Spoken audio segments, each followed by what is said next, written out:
In today's video, we'll see about the fundamentals, okay, of your computer. So the word computers is derived from the word compute.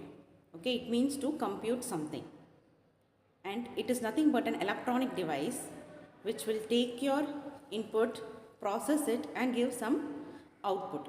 Okay, and this cycle is called as input process output cycle. This is the figure of your input process and output cycle. You give some data, some instructions through your input device. It will get processed in your CPU, and next you will get your output on your output device. Okay. So your electronic device is called as, together it's called as hardware. And a set of instructions which you give, it is nothing but your software. Then there are numerous characteristics of your computer. For example, it can compute various numerical calculations. It can be used to process audio signal, video signal, etc. And application areas, they are wide for your computers. Next we'll see your history of computers.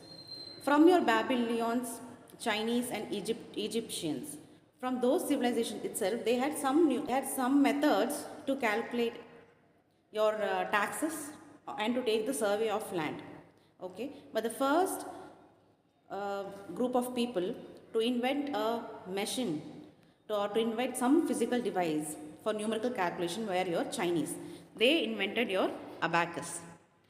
Next came the invention of decimal number. A decimal number was invented in India in 800 AD. And after the invention of decimal number, there were huge changes in your numerical calculations. Then the discovery of logarithm by John Napier made it even more easy. Okay, he found something called as Napier-Bones multiplication table. And next you had Edmund Gunter, who found a slide rule for numerical purpose. Next, William Outred, he improved the slide rule. Okay, and he in 1632. Next came electronic calculators in your 1960s. Then first, accounting machine, your figure on the right side top, that was the first accounting machine, and it was invented by Pascal. Next came your Leibniz calculator. Okay. Next came your Joseph Marie Jacquard, who for their loom, he founded a machine using the concept of punched cards. Next in 1834, a person called Charles Babbage, he founded something called as analytical engine. That is your figure on the right. Okay, he founded analytical engine, and this analytical engine was so similar to your modern computer. Okay, it had the same input, output and processing elements, but in different form. So the father of modern computer is known as Charles Babbage.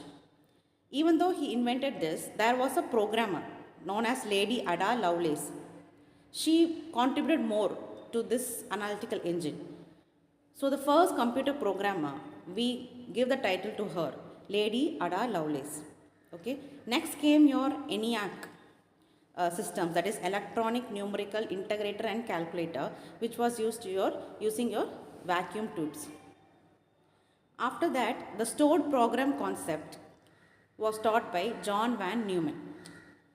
Next, there came many devices like EDSAC, EDVAC and UNIVAC, which was a very huge devices which occupied your entire room. Okay. So after that, we'll see the generation of computers. We saw the history of computers. Next, we'll see the generation of your computers. And your first generation came from 40s to 56. Okay, your first generation is from 40s to 56. Your second generation from 56 to 63.